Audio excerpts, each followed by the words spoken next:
السلام عليكم.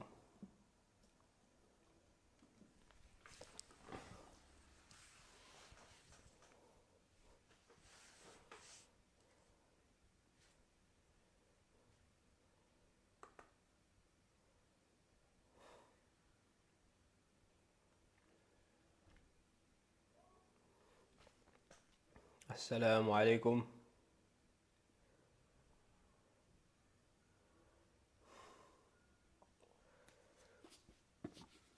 السلام عليكم.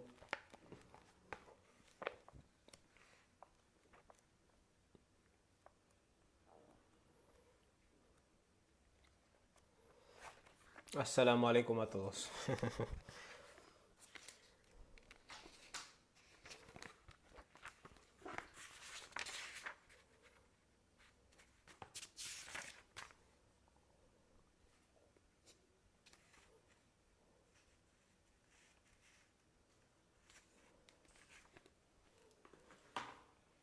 Wa alaikum salam. Assalamu alaikum a todos. ¿Qué tal? Si lo compartís, me haréis un favor. Assalamu alaikum, Hussein. Assalamu alaikum, Nadia. Assalamu alaikum, Fuad. Wa alaikum salam. Assalamu alaikum, Miki Soler, desde España. Yo también estoy en España. Assalamu alaikum. Assalamu alaikum, Khadija.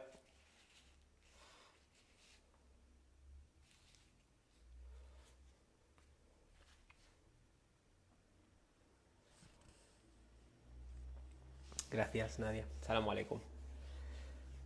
Sí, correcto, Hussein. Wa alaikum salam, Lamin.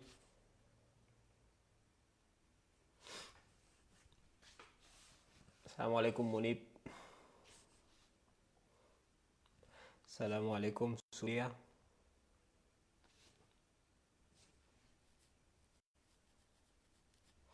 Wa alaikum salam, Samia.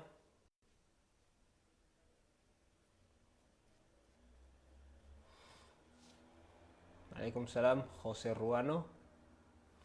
Alaikum salam, Nora.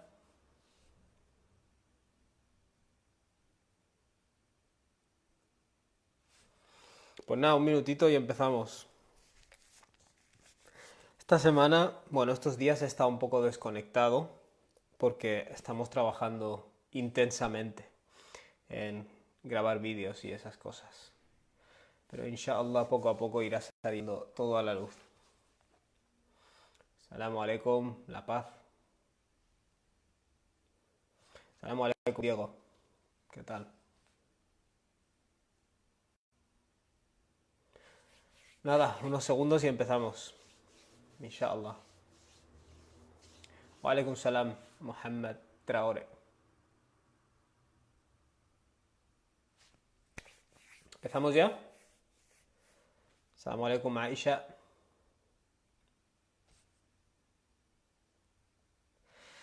Bueno, Bismillah, alhamdulillah, wassalatu wassalamu ala rasulillah.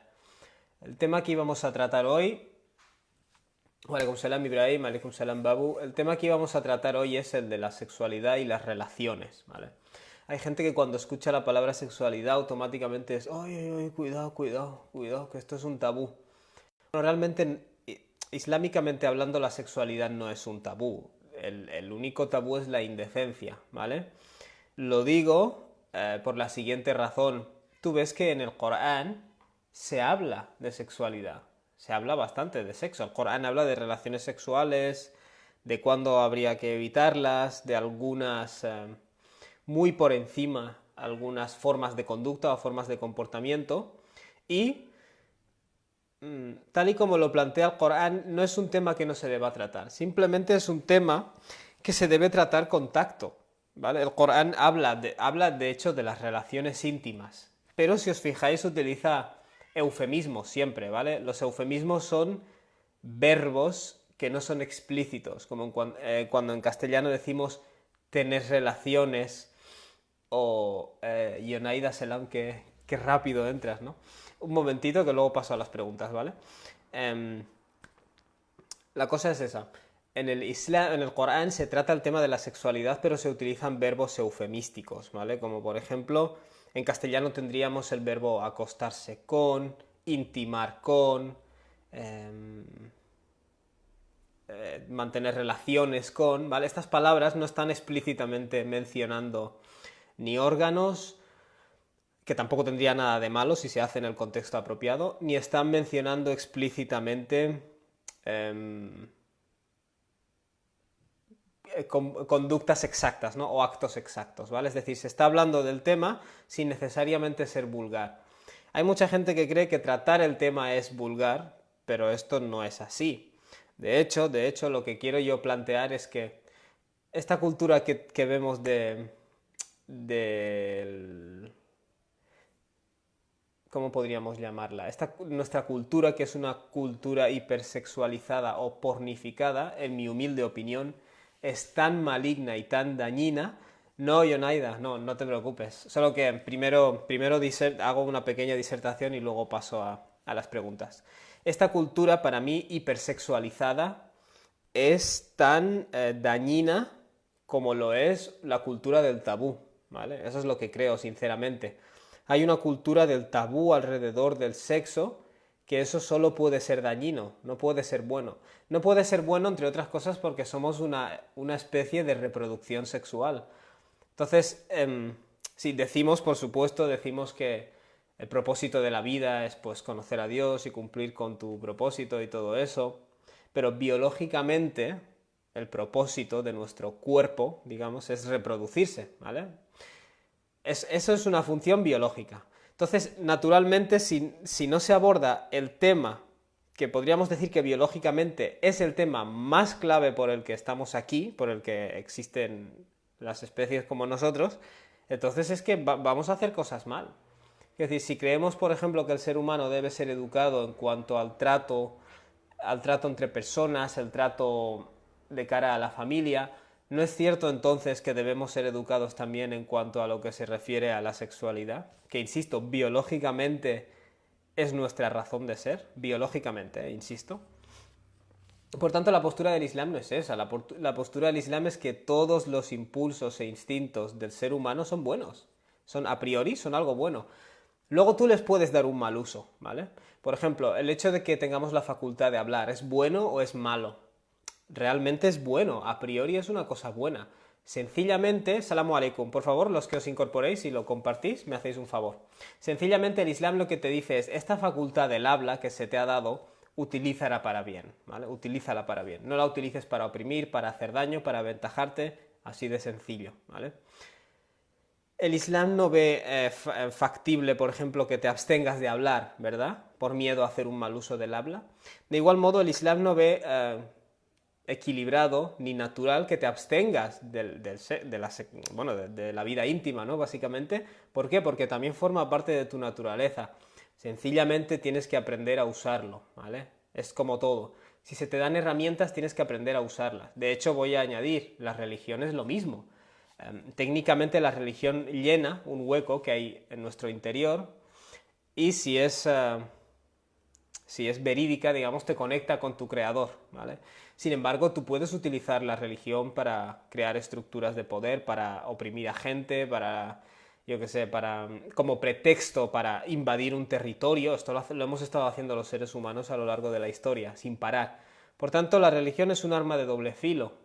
La lengua, es decir, la capacidad de articular el discurso, es un arma de doble filo. La religión es un arma de doble filo, creo que ya lo he dicho. Pues la sexualidad es lo mismo, ¿vale? Son cosas naturales que tenemos que son buenas. Pueden ser mal utilizadas, eso es cierto, pero no son malas, ¿vale? Porque a veces, en algunas culturas tradicionales, algunas, insisto, se demoniza la sexualidad, se demoniza la menstruación. Una de las grandes cosas que, digamos, el Islam hizo es borrar ese tabú. Bueno, ahora lo llamamos tabúes, ¿vale? Un tabú básicamente es, este tema nos da un poco de miedo, vamos a rodearlo de una aura de intocabilidad, ¿vale? Eso es lo que significa la palabra haram, intocable. muharrama, lo que sea, porque el tabú se dice así en árabe también. Es decir, esta cosa es intocable, ¿vale? Decimos, por ejemplo, al-Masjidul Haram, es el templo, el lugar donde la gente se postra a Dios, que es haram, es decir, no se puede tocar, es inviolable, es intocable, ¿vale? Esa es la idea. Entonces hemos creado tabúes alrededor de cosas que realmente no son intocables, ¿vale? Entonces, desde la perspectiva del Islam, la indecencia es mala, pero la sexualidad no es mala, ¿vale? La sexualidad no es indecencia. Hay un uso decente de la sexualidad y un uso indecente de la sexualidad. Igual que hay un uso decente de la religión y hay un uso indecente de la religión y hay un uso decente del habla y hay un uso indecente del habla y hay un uso decente de la vista. O por ejemplo la ira, este tipo de cosas, este tipo de respuestas que tenemos, el Islam las reconoce todas. No es algo malo que tú tengas la capacidad de enfadarte. Si no fuera por la capacidad de enfadarte, dejarías que te hicieran de todo, ¿vale? Te ayuda a sobrevivir. El problema es cuando utilizas esa capacidad para mal o la pierdes el control, ¿vale? Lo mismo ocurre, por ejemplo, con el miedo. El miedo es algo que tú necesitas para sobrevivir. Es decir, si no hubiera sido por el miedo, jamás huiríamos ante un depredador, jamás hubiéramos sobrevivido. Es imposible. El miedo está ahí para poder sobrevivir. Sin embargo, ¿cuál es el problema? Cuando el miedo se vuelve irracional, cuando el miedo se saca de su contexto, incluso entramos en lo patológico, podríamos decir, la ansiedad, este tipo de cosas, vale, necesitas ayuda, necesitas controlarlo, necesitas dirigirte a ello, pero el miedo en sí no es algo malo, ¿vale? El miedo en sí es necesario para tu supervivencia. Pues podríamos decir que de todos estos instintos y estas cosas, la necesidad de alimentarnos, por supuesto, y la necesidad de reproducirnos son las más básicas. O sea, que lo mires por donde lo mires, la sexualidad tiene que ser algo bueno, no bueno, muy bueno, porque es lo que más necesitas, entre comillas, ¿no? Para sobrevivir. Sin embargo, el Islam no tiene ningún problema con la sexualidad. Con lo que tiene un problema, insisto, es con la indecencia. De hecho, el Islam tiene tanto problema con la indecencia que sorprendentemente la indecencia está mucho más tratada en el Corán que la decencia. O sea, el Corán no es que hable mucho del hayá, de la modestia, habla mucho de la inmodestia o de la indecencia, ¿vale? Porque ahí es donde nosotros tenemos la tendencia a irnos, ¿vale? Bueno, la cosa es que hoy os quería solo repasar 3 versículos de Suratul Baqara y hacer un par de reflexiones finales, ¿vale?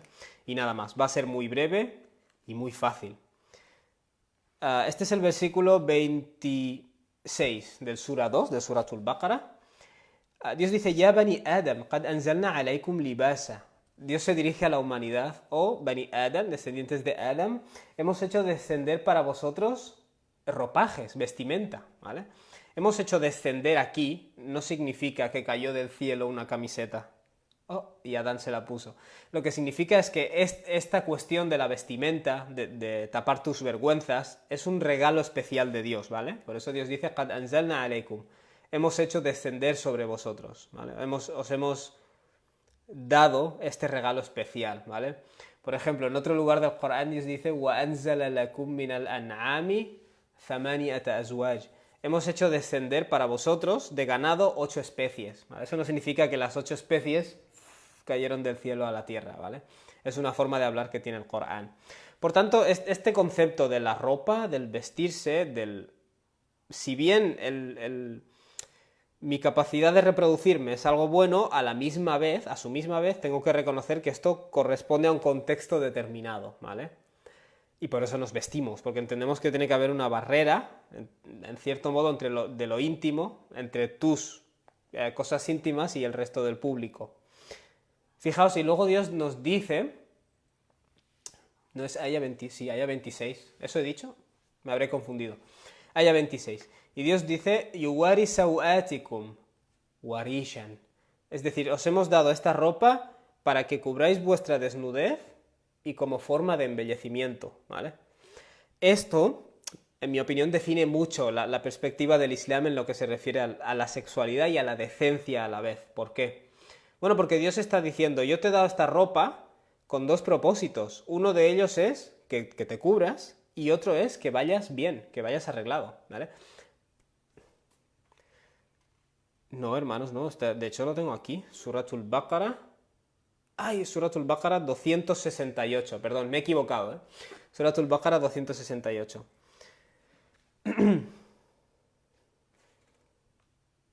Ay, es Suratul A'raf. Perdonad, hermanos, ¿eh?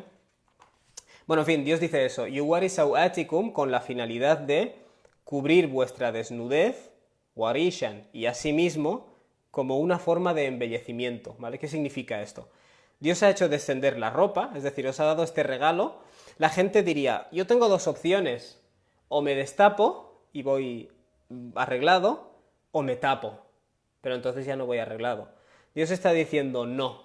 De hecho, se os ha dado la ropa con estas dos funciones, Suratul A'raf, perdónate, con estas dos funciones. La primera de ellas es que te tapes la desnudez, pero a la vez que vayas embellecido, ¿vale? Y esto lo dice el Corán, porque hay gente que cree que cubrirse significa dejar de ir arreglado, supuestamente para no llamar la atención. El Islam es una religión de moderar las cosas, ¿vale? Yo puedo ir tapado, pero a la vez ir con buen aspecto, ¿vale? El Islam no ha prohibido eso. Entonces, esto desmonta el mito de que para estar bien tienes que desnudarte o tienes que mostrar más. Mostrar más no es ir mejor necesariamente. Y fijaos, luego Dios dice, وَلِبَاسُ التَّقْوَى ذَلِكَ خَيْرٌ. Pero la vestimenta del taqwa, es decir, de ser consciente o de ser responsable, ذَلِكَ خَيْرٌ. Eso es mejor, ¿vale? Es decir, la ropa externa no es más que un reflejo de la persona que lo lleva, ¿vale? Es decir, la persona que lo lleva está haciendo una afirmación de quién es o de cómo es. Eso no significa que tú por la calle vayas a juzgar a la gente, pero Dios está diciendo, primero viste tu interior de la forma correcta, es decir, adopta una vida de responsabilidad, ¿vale? Taqwa significa que tú no haces las cosas a lo loco, sino que estás pendiente de hacer lo correcto y evitar lo incorrecto, ¿vale? Que eso es generalmente lo que le falta a la persona que utiliza mal su sexualidad, ¿vale? Es decir, le falta la conciencia de responsabilidad. ذَلِكَ مِنْ آيَاتِ اللَّهِ. Esto forma parte de los mensajes de Dios, لَعَلَّهُمْ يَذَّكَّرُونَ. Quizás de esta forma la gente recapacite, ¿vale?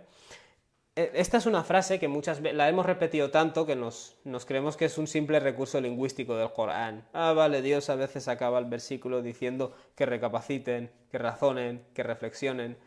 No, pero técnicamente, cuando tú lees un versículo del Corán, luego tienes que reflexionar acerca de cómo aplica en tu vida, ¿vale? Es decir, y hay gente que te dice, oh, pero es que has mencionado un versículo del Corán y luego has dado un ejemplo de la vida moderna, pero eso no está en Tafsir ibn Kathir.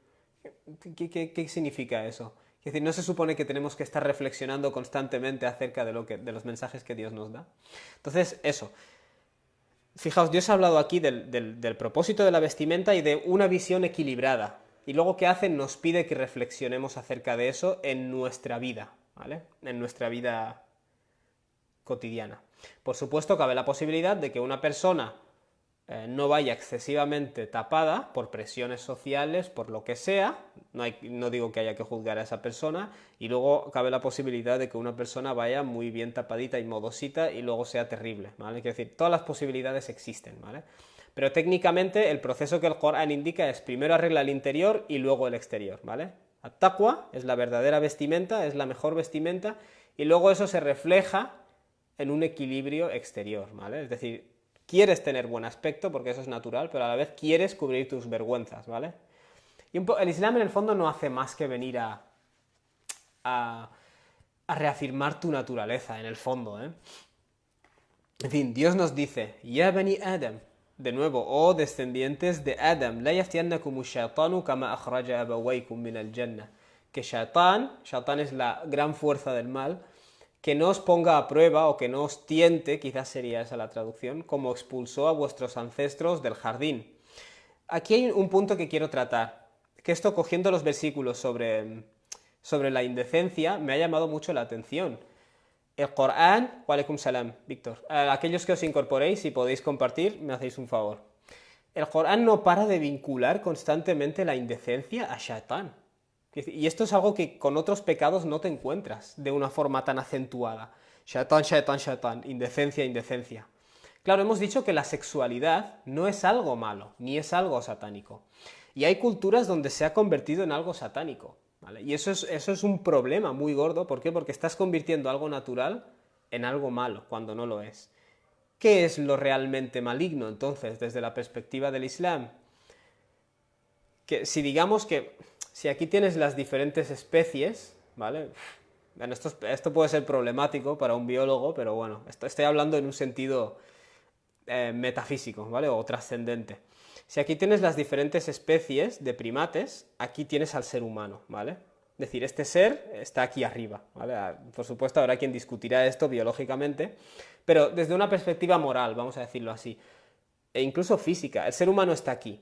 El ser humano ya razona, ya se comunica a otro nivel, ya hace las cosas en grupo, ya tiene un concepto de lo que es la vergüenza y la decencia. Ya ves un miembro del sexo opuesto y puedes pensar en algo más que el apareamiento, ¿vale? Esas cosas son cosas que marcan la diferencia en el ser humano. Entonces, en cierto modo, las fuerzas del mal, podríamos decirlo así, porque Dios usa esta frase, usa la frase ash-shayatin, y aquí incluye a personas. Las fuerzas del mal que pretenden coger a este ser humano y ponerlo aquí abajo, ¿vale? Y esto no es un desprecio del reino animal, pero cada uno tiene sus características. Y si a ti se te ha dado unas cositas que te hacen un poquito especial, cualquier persona, cualquier industria, cualquier moda que te diga baja aquí, eso es un shatán, ¿vale? Coránicamente hablando, es una fuerza del mal que te intenta empujar hacia abajo, ¿vale?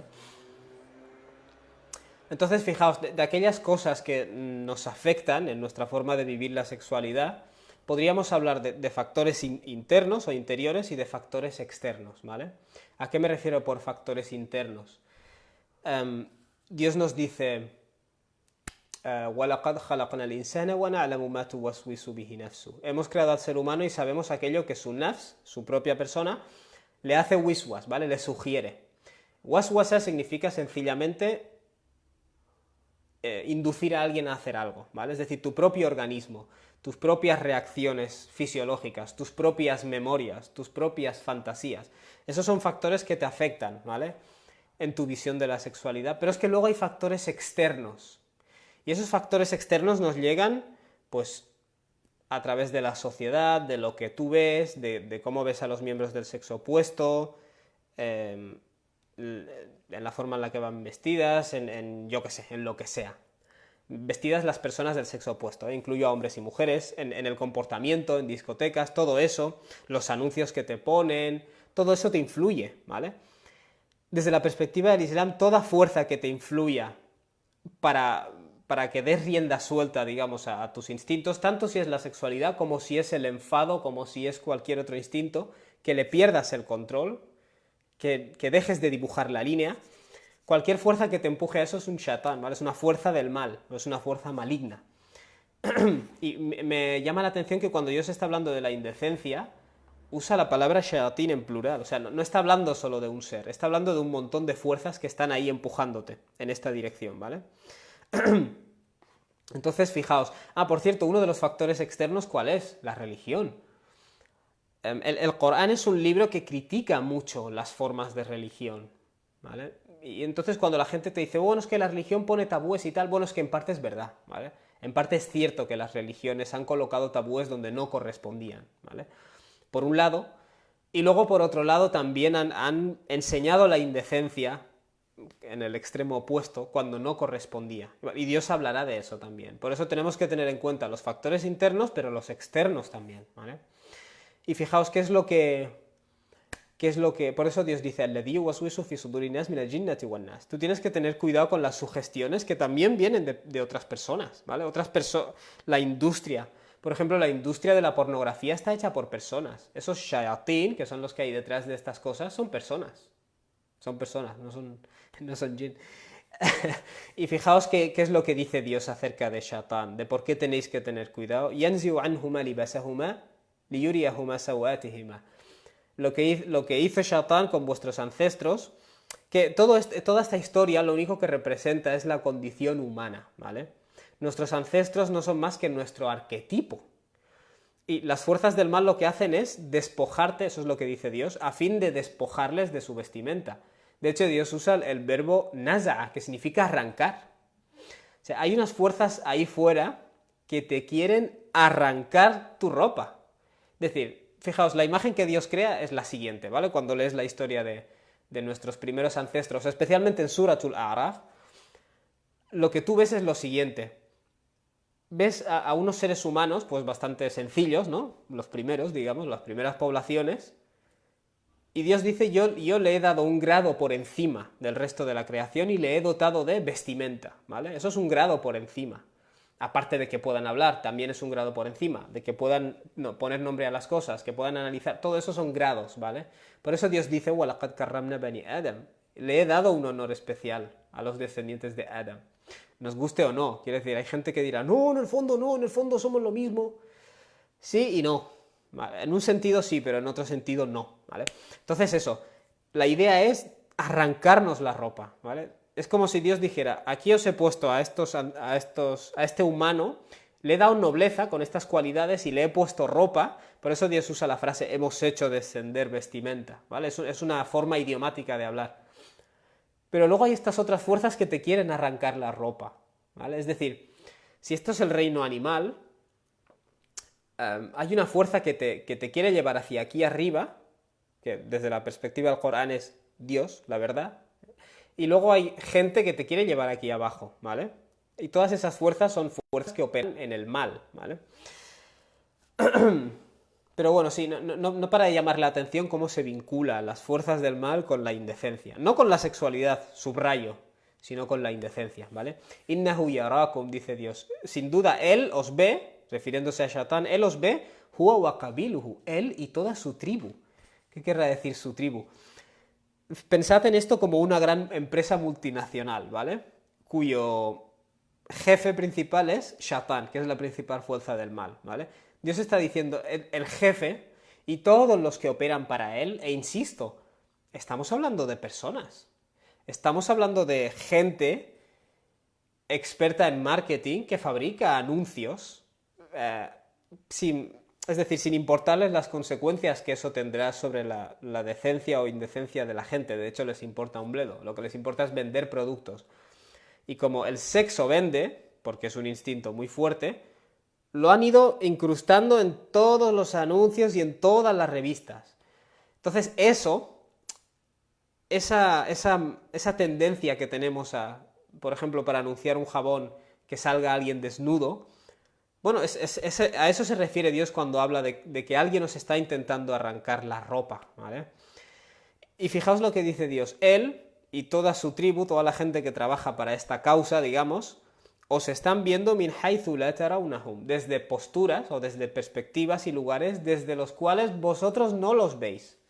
Es decir, piensa en la imagen como si fuera una emboscada. ¿Qué es una emboscada? En medio de una guerra, digamos, en un bosque, tienes a un grupo de personas que se esconden detrás de los árboles y te están vigilando, pero tú no les ves, ¿vale? Esa es la idea de la emboscada. En otras palabras, la gente que te quiere rebajar a este respecto, lo está haciendo desde lugares desde los que tú ni te enteras. Tú ni te enteras que hay alguien. Tú estás viendo las noticias y pasan a la sección de anuncios. Tú ni te imaginas que detrás de cada uno de esos anuncios hay un grupo de expertos que lo han estudiado y han dicho ¿cómo podemos provocar una reacción en esta persona para que compre el producto o para que no sé qué? Y en la mayoría de casos es a través del sexo. Es a través del sexo. O sea, Dios en cierto modo con esta imagen lo que quiere es que estés alerta, ¿vale? Imagínate que es una emboscada. Cuando tú vas caminando por un bosque y sabes que puede haber una emboscada, vas alerta, ¿vale?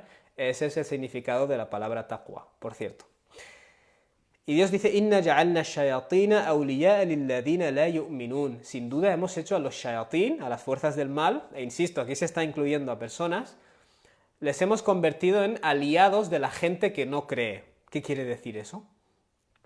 ¿Que no cree en qué? Aquí se nos estaba hablando de qué, de la historia de Adam, del carácter especial del ser humano, de cómo hay fuerzas que os intentan rebajar y os intentan arrancar la ropa, de acuerdo a la imagen que Dios está dando. Entonces la gente que niega esto, ¿vale? Está en ese contexto, la gente que no cree en esto, la gente que niega, por ejemplo, que el ser humano tenga ninguna característica especial, o intentan decirte, bueno, el ser humano es un ser biológico como una bacteria. Que insisto, biológicamente es cierto, pero no es toda la verdad, o no es toda la imagen. Ese tipo de gente, ese tipo de gente que rechaza esta realidad, claro, Dios está diciendo, las fuerzas del mal en cierto modo se alían con este tipo de personas, ¿vale? No sé si me explico. Aquella persona que rechaza cualquier origen o propósito trascendente en lo que se refiere a nuestra especie, naturalmente es la herramienta para las fuerzas del mal, para promover esta industria. Y nada, voy a terminar. Dios dice algo súper interesante. وَإِذَا فَعَلُوا فَاحِشَةً, que hemos dicho que los factores que te empujan hacia ese mundo pueden ser interiores o exteriores. Y parte de los factores exteriores son religiosos también. Fijaos lo que dice Dios. وَإِذَا فَعَلُوا فَاحِشَةً, cuando realizan o cuando llevan a cabo una acción de indecencia, no de sexualidad, sino de indecencia, قَالُوا وَجَدْنَا عَلَيْهَا آبَاءَنَا, dicen, es que hemos encontrado que nuestros padres también lo estaban haciendo, ¿vale? Es decir, tú te encuentras una tradición instaurada, una cultura instaurada y la sigues, ¿vale? Eso pueden ser los ancestros o puede ser la moda, ¿vale? Porque hoy en día nuestra sociedad ha cambiado muy rápido. No estamos siguiendo a las generaciones anteriores, pero sí que estamos siguiendo la moda. Estamos siguiendo la moda que nos han puesto hoy. ¿Y qué decimos? Nos hemos encontrado que lo hacían. Pero luego hay algo peor, que es cuando se utiliza la religión. ¿Qué dice Dios a continuación? Wallahu amara biha. Y además añaden, Dios nos lo ha ordenado.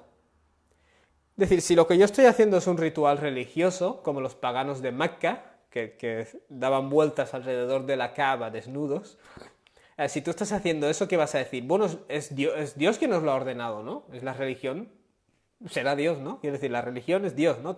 No, la religión no es Dios, ¿vale?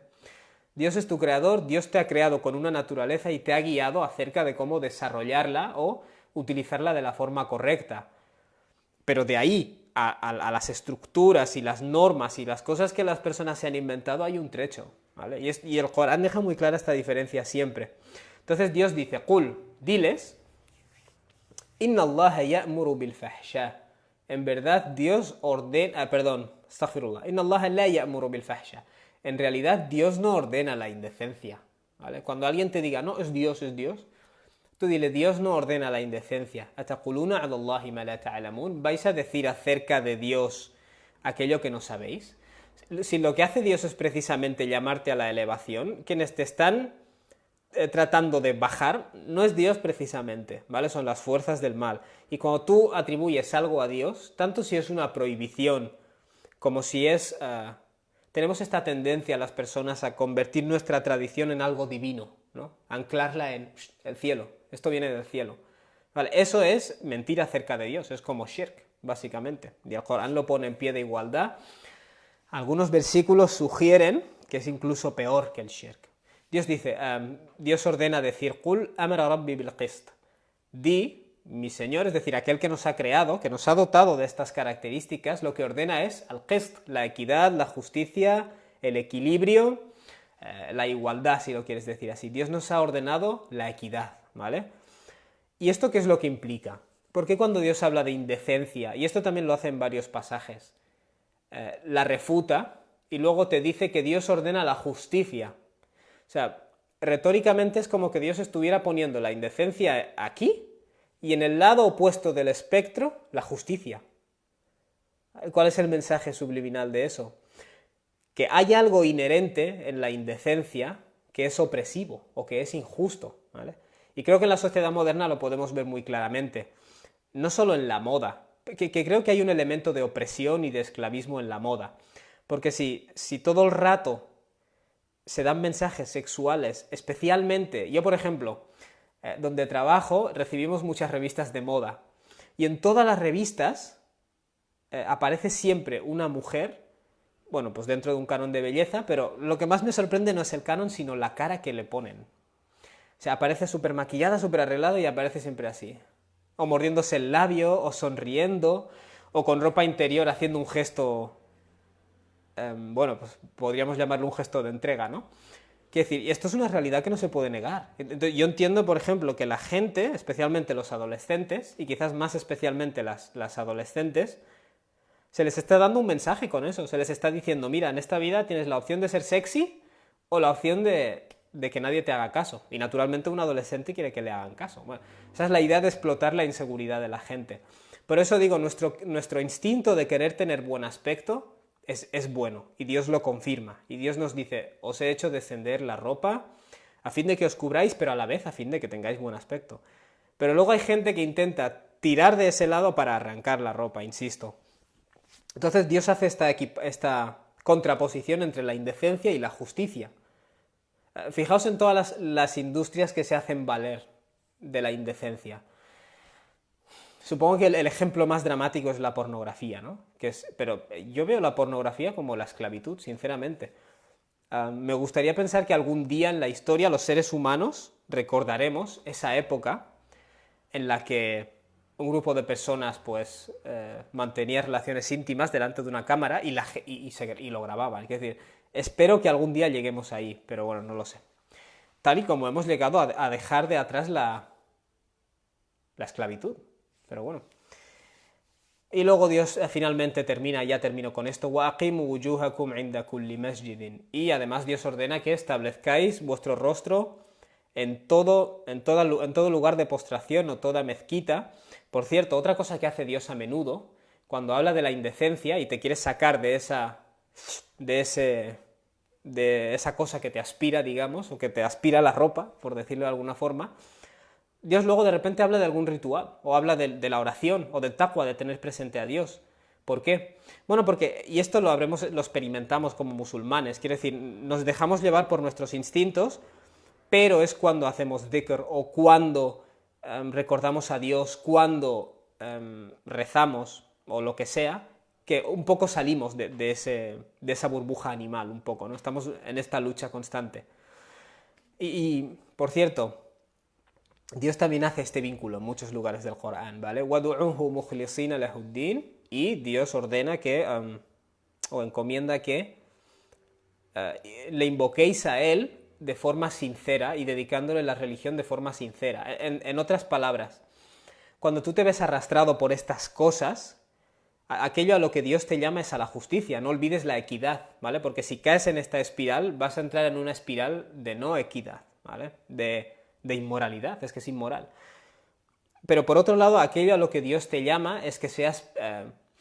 la razón por la que siempre se menciona a Dios, en cierto modo, cuando tú piensas en Dios, ¿qué connotaciones vienen a la mente? Trascendencia, propósito, ¿vale? Es decir, alguien nos ha creado con un propósito, no somos criaturas al mismo nivel que otros. Entonces, ¿qué es lo que ocurre? Que esta conciencia de trascender tu lado puramente fisiológico, sin despreciarlo, es lo que te eleva, ¿vale? En cierto modo. كَمَا بَدَأَكُمْ تَعُودُونَ, dice Dios. De igual modo que Él os originó en parte con esa naturaleza biológica. De igual modo acabaréis volviendo a Él, ¿vale? Pero nada, solo quería dejar claro esto, que realmente toda esta idea de la indecencia no es una elección libre del todo, es algo a lo que se nos empuja. Y veo a este respecto un extremo que es ese, pero luego veo otro extremo, que es el extremo del tabú. Y a veces algunos elementos de la comunidad musulmana no están totalmente libres del extremo del tabú. También nos encontramos en una situación extraña, porque aquellos musulmanes que hemos nacido, por ejemplo, aquí en Europa o en Latinoamérica, tanto si nuestros padres vienen de otro país como si no, como si tú viniste de pequeño, da igual lo que sea, pero desde el momento que esta es tu cultura, claro, aquí se te da una oferta muy indecente, ¿vale? Y luego la alternativa que tú tienes, que generalmente es la cultura pues, de los musulmanes, o de algún país musulmán, a veces también tira mucho para el otro lado, para el lado del tabú, y ya no es solo que uno tire para el tabú y el otro para el libertinaje, sino que las dos cosas están ocurriendo a la vez. Yo creo que eso es lo más gordo, porque si tú vives en una cultura de libertinaje solo, si tú vives en un país donde hay tabúes, bueno, vas tirando como todo el mundo. Pero cuando tú estás en medio de esos dos mundos y los dos mundos son extremos, a veces te cuesta a ti encontrar una forma equilibrada de hacerlo, ¿vale? Lo cual es un reto, pero a la vez en mi opinión, es un ni'ma, es un regalo de Dios, el hecho de que puedas contrastar siempre cosas diferentes para no ser tú tan dogmático en ninguna de ellas y decir, mira, aquí hay cosas buenas y aquí también hay cosas buenas, ¿vale? Esto que digo es muy abstracto, pero quiero que sepáis que en esta sociedad Nuestros hijos van a ser educados a través de sus compañeros de clase y a través de la pornografía, lo siento mucho. A los 12 años los chavales ya están mirando eso porque lo tienen en su teléfono.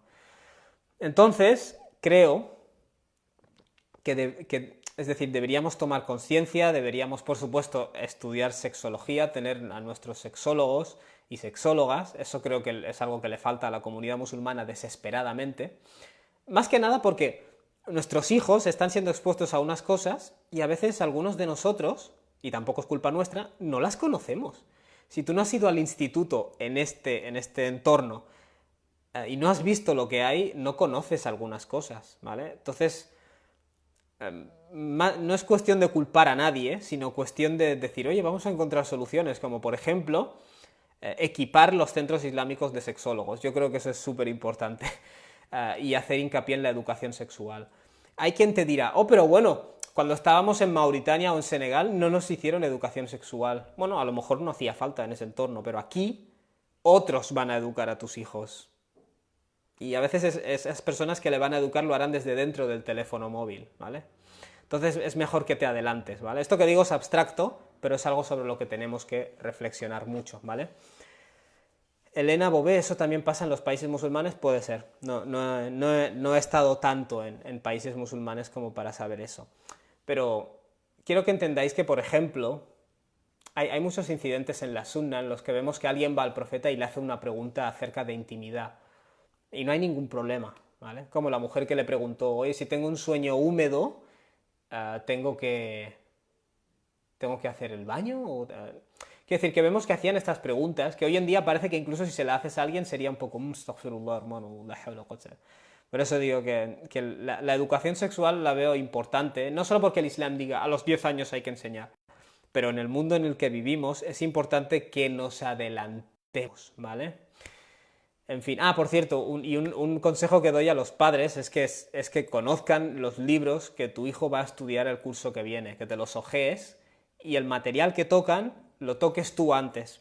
Eso es algo que pienso, ¿no? Pero bueno. No tengo nada más, hermanos, para tratar. Si queréis hacer alguna pregunta. Bueno, no he hablado en exceso de las relaciones. Y acerca de las relaciones quería decir una cosa. El Corán vincula la intimidad siempre a un vínculo, ¿vale? Ese es, digamos, un poco el equilibrio que el Islam encuentra. Es cierto que tenéis estos instintos sexuales y luego también tenéis una necesidad de crear un vínculo. Entonces, hay un marco, que es el matrimonio, en el cual se desarrolla esto, ¿vale? Eso sí, también no hay que olvidar que el matrimonio es una institución humana y en cada país y en cada cultura el matrimonio se edifica de una forma y a veces lo que sirve en un contexto no sirve en otro, ¿vale?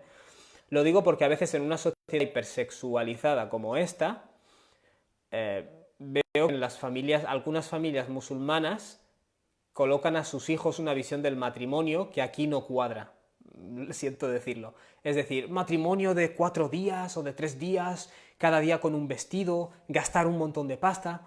Muchos jóvenes dicen, bueno, yo no me puedo permitir este tipo de matrimonio hasta que no tenga 30 años.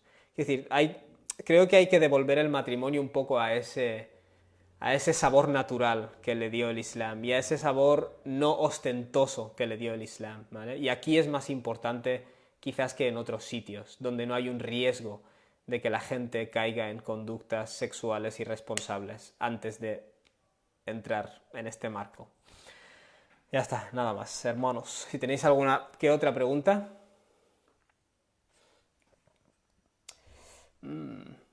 Daniel Martin Al-Isbani. Assalamu alaikum, hermano, inshallah. Cuando puedas, mira privado el tema de Adam Stream, jazakallah khair. ¿Qué me has enviado un privado? Vale. Aquellos que me hayáis enviado privados, de verdad, lo siento, pero mi bandeja de entrada. A ver. Cleira Rodríguez. En Francia nos van a imponer el estudio de sexualidad a partir de los 4 años y no sé qué hacer. Veo a mi hija muy pequeña para hablar de esos temas. ¿Qué hago?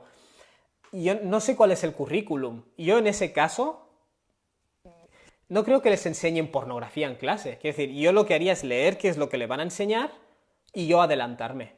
Si le van a enseñar que los niños tienen pues pito y las niñas tienen vulva, pues tú coges eso mismo y antes de que empiece el curso le dices, mira, Dios nos ha creado pues con estas características para que la gente pues pueda tener bebés. Explícale tú antes de que ellos le expliquen, explícaselo islámicamente.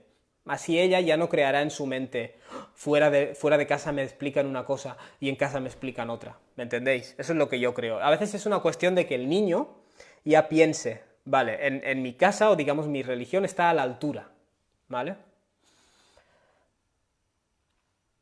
El cambiar el currículum de Francia no lo vas a poder hacer, ¿vale? Pero yo creo que hay formas de adelantarse. Katicha Clark dice, quisiera saber el hadith que hay donde dice que el hombre tiene tantos derechos hacia la mujer, subhanallah, que la mujer tendría que lamerle si estuviera lleno de pus. Bueno, este hadith es débil, ¿vale? Es popular. ¿Por qué es tan popular? Bueno, es popular porque hay hombres cretinos, desgraciadamente. Saima Callejas. ¿Una mujer está pecando cuando no quiere tener intimidad con su esposo? Depende. Un hombre, tanto un hombre como una mujer, están pecando cuando... digamos que la gratificación sexual es un derecho del esposo y de la esposa. Si yo dejo a mi mujer sin gratificación, gratuitamente, eso es un pecado, y viceversa, ¿vale? Y por cierto, hay un par de casos registrados en los que una mujer se queja al profeta, mi marido, salam, mi marido no para de rezar por la noche. Y el profeta le indica que esa mujer tiene unos derechos sobre él, ¿vale? O sea, quiero que quede claro que ni siquiera rezar, que es un ritual o pasar la noche dedicada a Dios, es excusa para que un hombre deje a su mujer sola, ¿vale? Por tanto, es un pecado en ambos casos, ¿vale? Realmente. Munia musulmana, alhamdulillah, gracias por compartir de tu conocimiento, alhamdulillah. Elena Bobé, ¿por qué los hombres visten más destapados? Van a la piscina y playa destapándose. Hasta donde yo sé, también hay normas de vestimenta para ellos. Buena pregunta, Elena. No sé si lo que voy a decir es muy políticamente correcto, pero creo que las mujeres deberían exigir más. Es decir, siempre son los hombres los que están hablando a la mujer de su vestimenta, de sus límites, de su no sé qué. Es raro ver a una mujer diciendo a su marido, bueno, chato, si tú destapas tu aura en público, yo qué sé, de igual modo que un hombre cuando habla con su mujer le dice tu aura, pues bueno, viceversa. Pero sí, está claro que los hombres se saltan. Como he dicho antes, la religión es un arma de doble filo. Y el poder es un arma de doble filo, ¿vale? Y la religión se puede usar para el poder. En muchos casos, las figuras religiosas pues son hombres que a veces conscientemente y a veces inconscientemente manejan las cosas para su propio interés, sin ninguna duda. Entonces vemos que el tema de la decencia y la vestimenta, aunque Dios dice os he dado vestimenta para taparos y a la vez para ir con buen aspecto, ya Bani Adam, hijos de Adán, se está refiriendo a hombres y mujeres. Pero bueno, sí, a veces es verdad que lo que hacemos es crear un desequilibrio. London María, gracias hermano Karim, bueno, soy Karami, estoy de acuerdo con tu explicación, gracias por compartir. Daniel, sí hermano, jazakallah khairan. Pilar Jiménez, ¿hay algún vídeo para niños o algún libro que nos ayude a explicarlo a los niños, que nos pueda ayudar? Lo desconozco. Sé que está entre mis proyectos para la página web, si te sirve de algo. Ismael Muhammad, debemos formarnos para poder educar a nuestros hijos, sí. De hecho hay gente que dice, pero es que claro, ahora me dices que yo tengo que estudiar un poco la cultura a la que mis hijos pertenecen, qué tecnologías tienen acceso, qué libros de texto van a estudiar. Eso es mucha faena para mí. Bueno, es que tener un hijo es mucha faena para ti. Claro, esa es la prioridad. Salir a trabajar y las demás cosas también son importantes, pero esto es una prioridad. Si una persona no está dispuesta a enfrentarse a estos esfuerzos, claro, tú has tenido hijos, realmente. Aisha Lira, ¿y si tu marido se va con otra y sigue casado? No debería hacerlo, no sé. Cuando me dices, ¿y si tu marido qué significa? ¿Qué hay que hacer? No lo sé. Hablar primero, no lo sé, no tengo ni idea. Esa mujer se tapa y hace estas cosas. Bueno, he escuchado el caso de un hombre casado que se va con otra porque es que la otra es piadosa y va tapada. Bueno, tan piadosa, si está manteniendo relaciones con un hombre casado, no puede ser. Por eso insisto, cuando Dios nos habla de la vestimenta, ¿qué nos dice luego? Walibasu taqwa, la vestimenta interior, el taqwa, el ser consciente. Dhalika khair. Eso es lo mejor, ¿vale? Esa es la base realmente. Uno puede ir muy tapado y luego hacer estas cosas. Cleia dice, muchas gracias hermano por la ayuda. Un placer. Carmen Rodríguez dice, hola. Hola. Fuad dice, ¿cómo darías estas explicaciones a adolescentes musulmanes con una orientación sexual diferente? No lo sé. No lo sé todo. Tendría que... Para empezar, tendría que relacionarme mucho más con personas con esa orientación sexual. Tenemos mucho la mala tendencia de opinar de todo. La gente que hace esto es una enfermedad. La gente que hace esto tiene un jinn. La gente que hace... Tú no les conoces. ¿Te has sentado un día a hablar con gente en esa situación para que ellos te digan lo que sienten, cómo lo viven, cómo... Y si no vas a hacer ese esfuerzo, no hables del tema. O quiero decir, a partir de cierto nivel no hables del tema. Vamos. Pero ¿cómo daría esta explicación a adolescentes musulmanes con una orientación sexual diferente? No sé si te refieres, no sé si te refieres a homosexuales o... Zaid Vila. Hermano, me encanta escucharte, pero... Ese pero me da miedo, ¿eh? Pues nada, no hay pero. Ismail Mohammed. Pilar Gómez. Te recomiendo inculcándoles la fe islámica a los niños de la doctora Aisha Utz. Ah, mira qué bien. Mariam Tore. Yo a mi esposo se lo dejé claro antes de casarme, su manera de vestir o lo hace como su sunna lo manda, porque es lo que busco, y mi marido todo lo hace también porque yo se lo repito y estoy encima diciéndoselo, eso es importante. Sí, una de las cosas buenas del matrimonio es que nos ayudamos a crecer, técnicamente, unos a otros. Fatiha, Lakdimi. ¿Qué normas de vestimenta hay para los hombres? Bueno, en primer lugar tienen que vestirse. Básicamente, la norma de vestimenta para el hombre básicamente es igual que la mujer, ¿vale? La mujer se cubre algo más, de acuerdo a la opinión general, la cabeza, cosa que el hombre no hace, pero la sunna es ir tapado de cuello a pies. De hecho, añado, para muchos eruditos la sunna para el hombre también es cubrirse la cabeza. Y se basan en el hecho de que el profeta aparecía siempre en público con la cabeza cubierta, ¿vale? Lo que pasa es que hay otros eruditos que dicen, él se cubría la cabeza como parte de la norma cultural de ese clima, ¿no? De ese entorno. Pero eso no es necesariamente religioso, ¿vale? Pero realmente, generalmente, el hombre va cubierto desde el cuello hasta los pies. Eso de que la aura es del ombligo a las rodillas, eso es el aura estricta, ¿vale? De acuerdo a muchos eruditos, eso es el aura estricta, es la desnudez estricta, lo que bajo ningún concepto. Pero eso no quita que tú vayas por la calle ahora es decir, con una prenda del ombligo para abajo, ¿vale? Vas cubierto, esa es la norma. Y insisto en que la modestia no es solo vestimenta, ¿vale? Porque siempre pensamos en normas de vestimenta. Yo puedo ir muy bien vestido y hablar seductoramente, ¿vale? Puedo ir mal vestido por presiones sociales, pero luego tener valores, que eso también tenemos que tenerlo claro. Khadija, qué terrible es crecer con tabúes, en serio, he crecido en un hogar cristiano desde niña y nunca toqué estos temas ni con mis padres. Alhamdulillah, que en el Islam tenemos una guía clara para todos los asuntos, alhamdulillah, por compartir su conocimiento, alhamdulillah. Aunque bueno, los hogares musulmanes, algunos, tampoco son para tirar cohetes, ¿eh? Paola Andrea Vanegas Arias. Salam alaikum, hermano Karami. Lastimosamente aquí en Jordania hay muchos problemas con los jóvenes. Quieren copiar el occidente en todo sentido, vestimenta, droga, mucha libertad para los hombres y una sexualidad escondida detrás de un hijab. Aquí temo más por la sexualidad de mi hijo hombre. Vaya, eso que me dices es bastante fuerte. Aisha Quiñones hace una respuesta muy buena, a una pregunta muy buena. ¿A qué edad se aconseja educar a los hijos sobre sexualidad? ¿Cuál sería una edad adecuada? Bueno, lo cierto es que el Corán ni la Sunna no te dicen una edad. No te dicen a partir de los 3 años, 4 años o 9 años. Yo lo que digo es, fíjate el entorno en el que viven. Y entonces tú actúa en consecuencia. Si el entorno en el que tú vives, la gente a los 11 años ya está viendo pornografía, entonces tú tienes que adelantarte, ¿vale? Enseñarle Estas son partes privadas, estas partes solo las tocas tú, no dejes que nadie te las toque. Si alguien intenta hacer algo que no procede, dínoslo, pero crea un clima de confianza, no un clima de si haces esto te voy a dar una bofetada, te voy a dar... Porque entonces ese niño no te va a contar las cosas, ¿vale? Eso es una de las cosas que a veces hemos estado haciendo mal.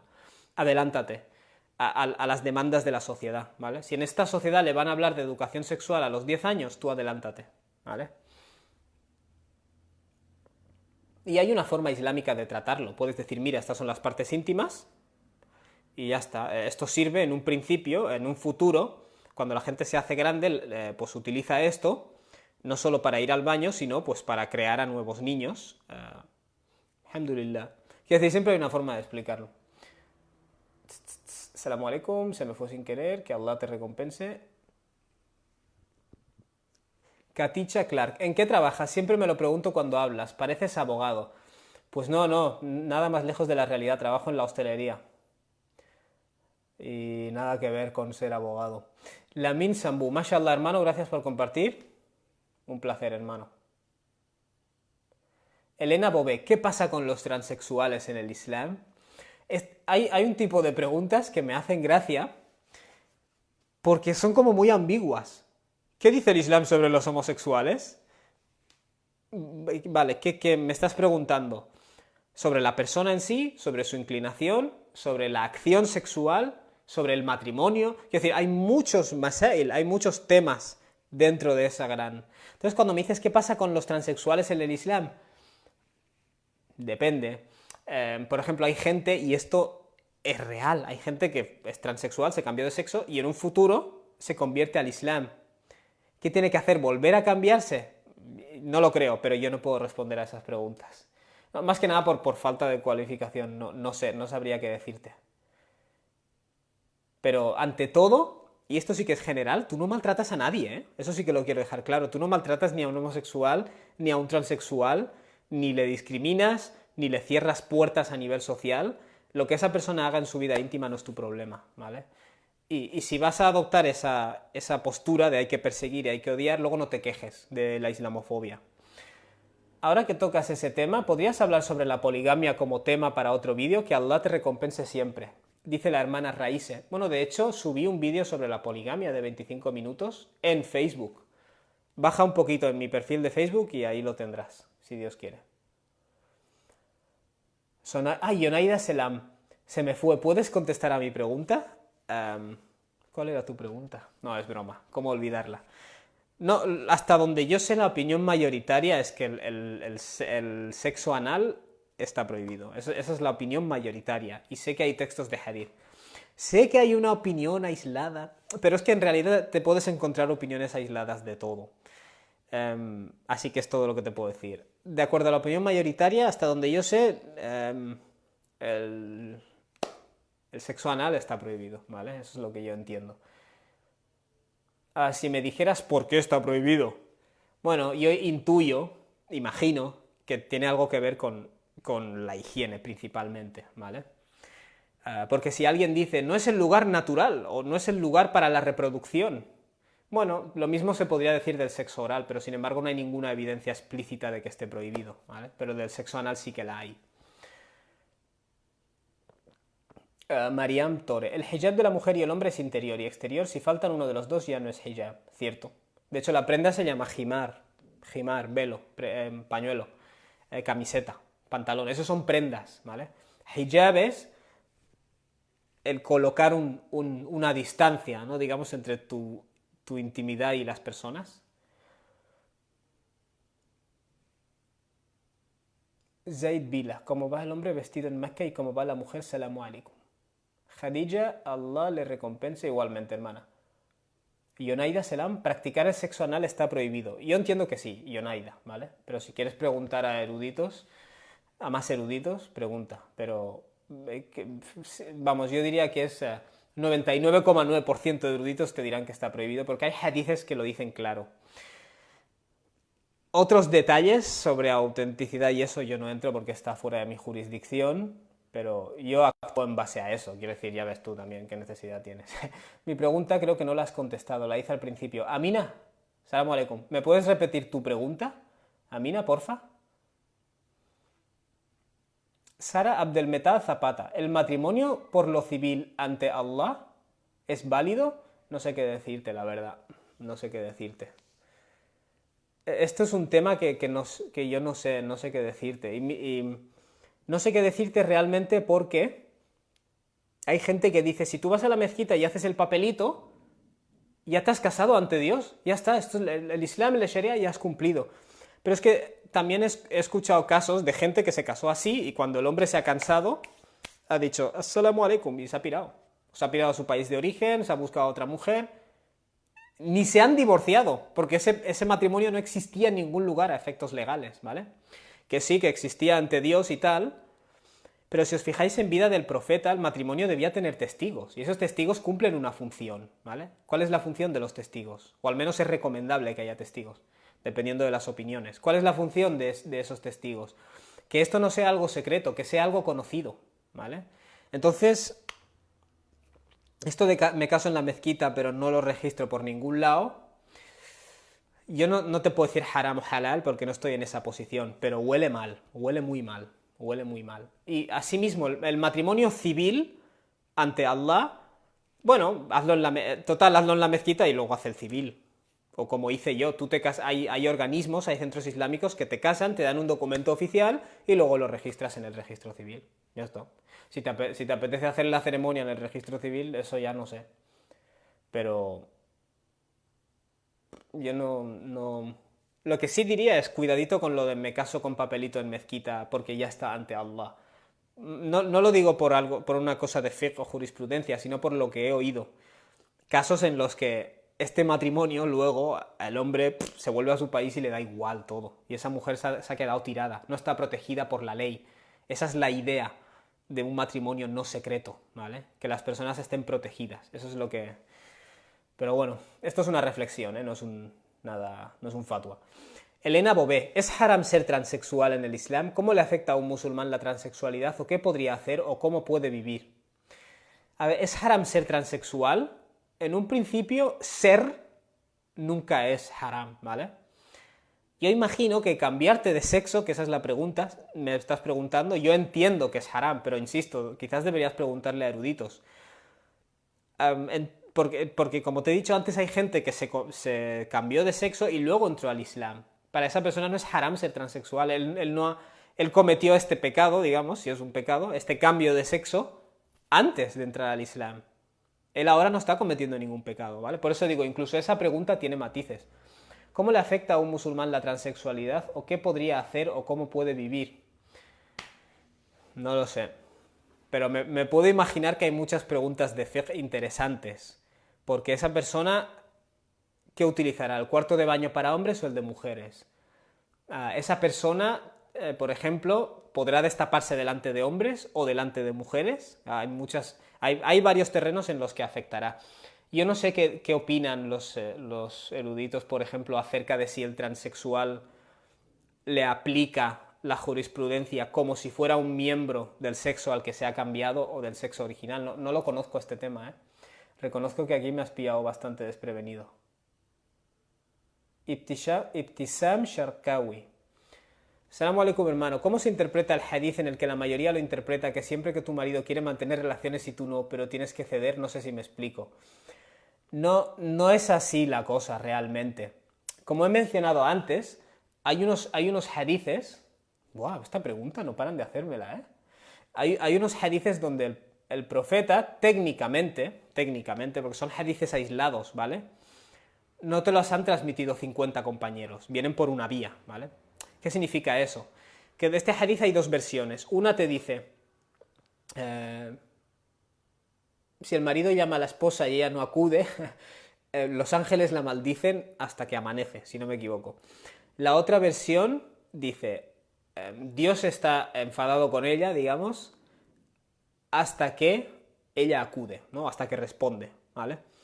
¿Por qué menciono esto? En primer lugar, cuando un hadith te viene con dos vías, y las dos vías dicen cosas diferentes o contradictorias, obviamente esto no se ha transmitido literalmente, ¿vale? Hay un significado general, pero luego las diferentes vías de transmisión te lo traen con diferentes palabras, muy, muy diferentes. No es lo mismo decir que los ángeles te maldicen que decir que Dios está enfadado, ¿vale? No es lo mismo decir hasta la mañana que decir hasta que ella responda. Por tanto, literalmente, realmente ninguna de las dos versiones del hadith está establecida en masa literalmente, ¿vale? Como mucho podrías deducir de los dos hadithes vistos en conjunto que técnicamente una mujer no debe rechazar el deseo sexual de su marido. Pero es que esto nos lleva a otra pregunta, que es que el Corán se dirige a los hombres y les dice وَعَاشِرُهُنَّ بِالْمَعْرُوفِ, tienes que convivir con tu esposa de buenas formas.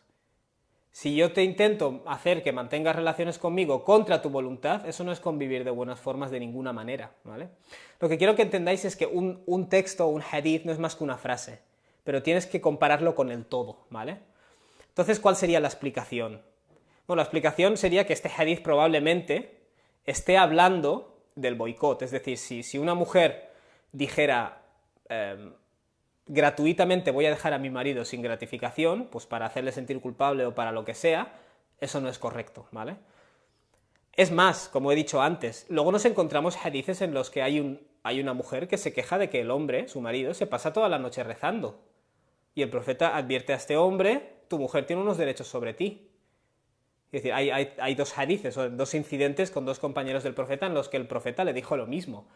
Tu esposa tiene unos derechos sobre ti. Por tanto, es mutuo. Es mutuo, ¿vale? Es decir, si el hombre gratuitamente, es decir, si la mujer gratuitamente deja a su marido insatisfecho, eso no es algo que el Islam apruebe. Y si el hombre gratuitamente deja a su mujer insatisfecha, no solo gratuitamente, incluso si es porque está rezando, el profeta no lo acepta, ¿vale? Sino que lo considera la violación de un derecho de la mujer. Por eso digo, hay que verlo todo, no una frase. Encima, insisto, como mucho podemos decir que el Islam desaprueba que violes el derecho de tu cónyuge, tanto si es hombre como mujer, a tener gratificación sexual, ¿vale? En ambos casos. Hay hadices para ambos casos.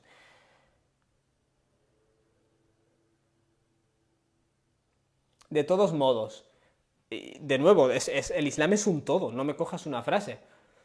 Desde el momento que Dios dice convivid de buenas formas, o Dios cuando habla del matrimonio, ¿qué dice? Que las gestiones se hacen a través de shura, de la consulta o del acuerdo mutuo. Que yo te manipule emocionalmente para que mantengas relaciones no es ningún acuerdo mutuo, ¿vale? Entonces, cualquier interpretación de estos hadices que pretenda decir que estás forzado a hacer algo en contra de tu voluntad, está contradiciendo el Corán, ¿vale? En todo caso, estos hadices, que insisto, tanto aplican al hombre como a la mujer, lo que te estarían diciendo es que gratuitamente no debes dejar a esa persona sin gratificación sexual, ¿vale? Eso no significa que si un día estás cansado, que si un día no sé qué, que un día no te apetece, estés forzado a hacerlo, ¿vale? Porque entonces no hay consenso, cuando el Corán te dice que el matrimonio se dirige por consenso. Entonces no hay buen trato, cuando el Corán te dice que el matrimonio se rige por buen trato, warahma, y misericordia. ¿Dónde está la misericordia y la empatía? Uno de los significados de rahma es empatía. ¿Dónde está la empatía cuando tu pareja te dice estoy cansado, me duele la cabeza y tú le dices no, estás forzado a mantener relaciones? ¿Me entiendes? O sea, por eso no... En primer lugar, este concepto de que la mujer no debe dejar al hombre desgratificado, sin ninguna razón, también aplica al hombre, ¿vale? De hecho, en los hadices del hombre se deja claro que ni rezar es una excusa, ¿vale? Eso para empezar. Y luego veámoslo en el contexto general de la idea islámica del matrimonio, que se basa en empatía, se basa en cariño, se basa en consensuar las cosas y en el buen trato, ¿vale? Por tanto, cualquier uso de estas cosas para forzar a la gente... Por eso he dicho, la religión mal usada es muy peligrosa. Vamos, que sí es peligrosa. Lo de sexo anal está en el Corán, que se haga por la vía natural. Bueno, a ver, lo que el Corán dice es... En la época del profeta, los judíos de Medina tenían una superstición que era que si tú mantienes relaciones con tu esposa en posición... Es decir, en la posición como si fueras a hacer sexo anal, pero sin hacerlo anal, es decir, entrando por eso, por donde corresponde, los judíos tenían esa superstición de que el hijo te salía tuerto, ¿vale? Entonces, Dios lo que dice en el Corán es: vuestras esposas son vuestro campo de cultivo. Entrad a vuestro campo de cultivo por donde os plazca, ¿vale?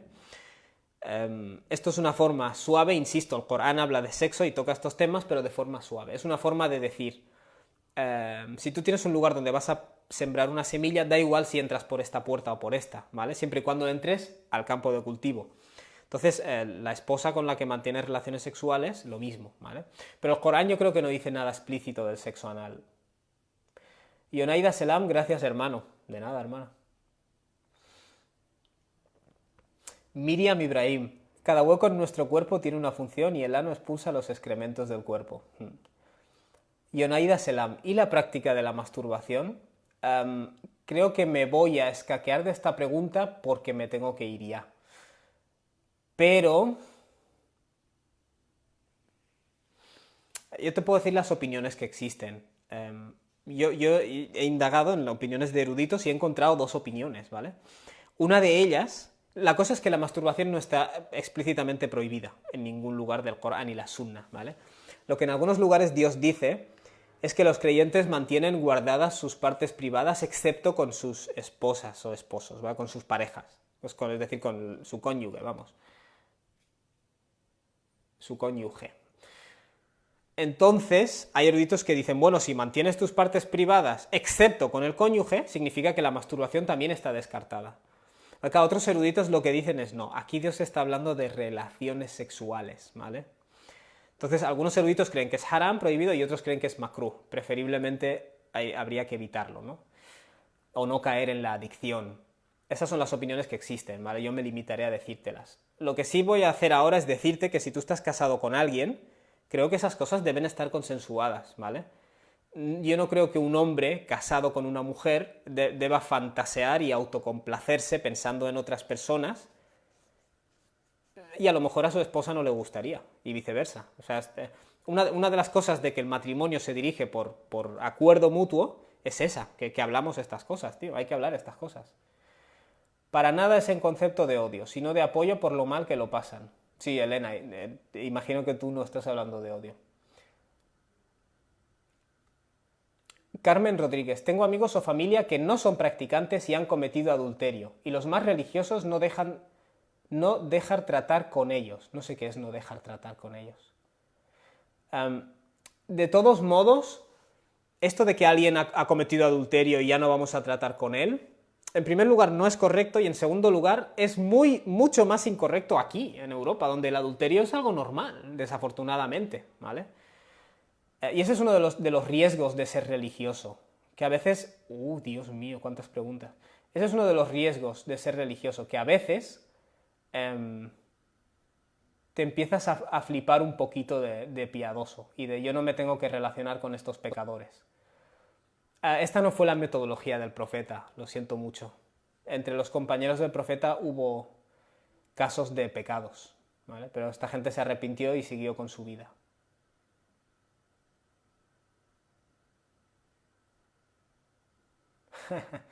Aquí estáis tratando temas muy tabú.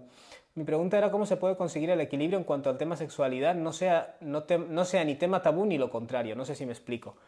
Bueno, Amina, esta pregunta es muy buena porque, o sea, lo que Dios dice en el Corán es que nos ha hecho entre naciones y tribus, وَجَعَلْنَاكُمْ... Vaya, se me ha olvidado, Suratul Hujurat. Os hemos hecho tribus y naciones, o naciones, shu'uban wa qaba'ila lita'arafu. Os hemos hecho naciones y tribus para que os conozcáis. ¿Qué quiere decir eso? Cuando tú vas a muchos países musulmanes, yo creo que esta es una ventaja de que seamos originarios de dos países, ¿vale? O estemos en medio de dos culturas, porque así puedes un poco... Si tú vienes de un país musulmán, en muchos casos hoy en día, absorbes todos sus tabúes, ¿vale? Para lo bueno y para lo malo. Y digo para lo malo, ¿vale? En mayúscula también. Luego, por ejemplo, aquí en Europa tenemos como un exceso de libertinaje. Pero bueno, ya el hecho de tener siempre a alguien con lo que contrastarte te ayuda a poder crecer y reformarte, ¿vale? Porque si nos encerramos totalmente en nuestra cultura y la cultura de nuestro país y la cultura de nuestro país, también vamos a seguir ciegamente todas las cosas que están haciéndose mal, ¿vale? Entonces, lo bueno de tener una cultura de contraste, por eso digo, los musulmanes occidentales en realidad somos muy afortunados, creo yo. Porque tenemos el contraste técnicamente, o te vuelves fundamentalista por miedo a la pérdida de identidad, o te vuelves una persona abierta, ¿vale? que también te puedes pasar de abierto, sin duda. Pero, ¿cómo encontrar el equilibrio para que no sea un tabú? Es nuestra generación en gran medida la que tendrá que desarrollar estas cosas. Pero yo no tengo ninguna duda de que si yo veo en los libros de texto de mi hijo que a los 11 años le van a hablar pues de las zonas privadas y de para qué sirven, yo voy a generar vídeos para niños hablando de eso, sin ningún problema. Pero hablando simplemente con hayá, con unos límites, sin vulgaridad. Yo creo que ese es el equilibrio. No es difícil, lo que pasa es que hemos nacido en un momento de la historia y en un lugar en el que no está hecho y lo tenemos que hacer. Por eso parece difícil, pero no es... Oh, man. Después sí ha de ser civil. Mohamed Said, un saludo. ¿Se puede casar un hombre solo sin ir a la mezquita? ¿Solo poniendo la intención? No lo sé. Yo no he hecho matrimonios ni esas cosas. Simplemente diría cuidadito, ¿vale? Con estas cosas raras. El celibato es permitido en el Islam, dice Aisha. ¿Permitido? Es permitido que yo escoja no casarme, claro. Tampoco Dios me obliga a casarme. Pero creer que eso es la forma de acercarse a Dios, no. A lo mejor yo pienso que para mí es lo mejor, eso es otra cosa. Bueno, hermanos, creo que os tengo que dejar. Os tengo que dejar porque ya ha llegado mi hora.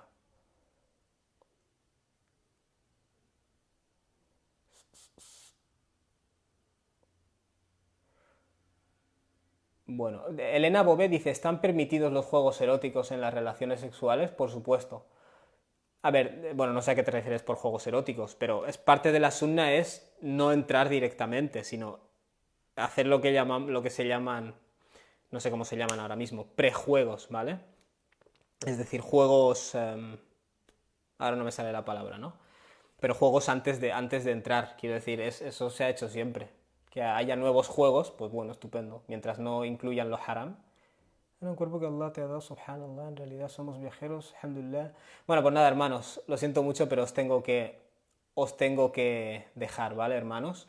Sencillamente porque me toca irme a currar. Ha sido un placer, nos veremos la semana que viene. Insisto, esta semana no he estado haciendo muchos vídeos y cosas porque estamos creando mucho contenido, ¿vale? Para la página web, para AdamStream. Y los que estáis en AdamStream ya sabéis que se ha incorporado el curso Aprende a leer y escribir árabe en 20 días. Espero que lo disfrutéis, aquellos que queráis aprender a leer y escribir árabe. Y nada más, inshallah, nos vemos la semana que viene, el viernes. Un saludo. Assalamu alaikum wa rahmatullah.